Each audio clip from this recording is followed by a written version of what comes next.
ఆదిలాబాద్ జిల్లా కేంద్రంలో hotels, sweet హౌస్లపై municipal అధికారులు దాడులు చేశారు. పాడైన స్వీట్లను కొత్త స్వీట్ల తయారీలో కలుపుతున్నారని అధికారులు గుర్తించారు. ఫ్రిడ్జ్లో, కిచెన్ పరిసరాలు అపరిశుభ్రంగా ఉన్నట్లు గుర్తించారు. హోటల్స్లో బొద్దింకలు తిరుగుతున్నట్లు తెలిపారు. ఇక నుంచి ప్రతి వారం తనిఖీలు నిర్వహిస్తామన్నారు జిల్లా శానిటరీ ఇన్స్పెక్టర్ నరేందర్. ప్రజల ప్రాణాలతో చెలగాటమాడుతూ ఫుడ్ కల్తీ చేస్తే కఠిన చర్యలు తీసుకుంటామని హెచ్చరించారు.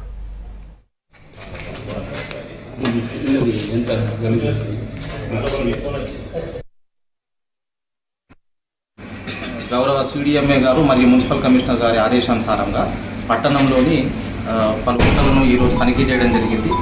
ఏంటంటే ఈ హోటళ్లలో భయంకరమైనటువంటి విషయాలు కొన్ని బయటపడ్డాయి. వీళ్ళు మెయింటైన్ చేసేటువంటి ఫ్రిడ్జ్ కానీ, తర్వాత కిచెన్లో బొద్దింకలు, తర్వాత ఇవి చాలా వరకు తిరుగుతున్నాయి. అందుకే హోటల్ యజమానులకు మేము తెలియజేసేది ఏంటంటే, దయచేసి మీరు పారిశుద్ధ్యాన్ని పాటించండి. పారిశుద్ధ్యాన్ని పాటించకపోతే అందులో ఈ బొద్దింకల వల్ల వీటి వల్ల మిక్స్ అయిపోయేసేసి ఆహారంలో కల్తీ జరిగి ప్రజలకు ఇబ్బందులు ఎదుర్కోవాల్సి వస్తుంది. అందుకే మేము ఇక నుండి కూడా మేము వారంలో ఒక హోటల్ ఖచ్చితంగా రైడ్ చేయడానికి రెడీగా ఉన్నాము విత్ మా కమిషనర్ గారి ఆదేశానుసారంగా. అందుకే హోటల్ యజమానులు, ఆదిలాబాద్ పట్టణంలోని హోటల్ యజమానులు దయచేసి పారిశుద్ధ్యాన్ని పాటించండి. ఎందుకంటే ప్రజలతో చెలగాటమాడినట్టు ఉంటుంది కాబట్టి ఎందుకంటే రిక్వెస్ట్ చేస్తున్నాం, దయచేసి పారిశుద్ధ్యం పాటించాలని కోరుతున్నాం. అంతేకాకుండా ఈరోజు వెంకటేశ్వర స్వీట్ హోమ్ కూడా, వినాయక చౌక్లో ఉన్నటువంటి వెంకటేశ్వర స్వీట్ హోమ్ కూడా తనిఖీ చేయడం జరిగింది.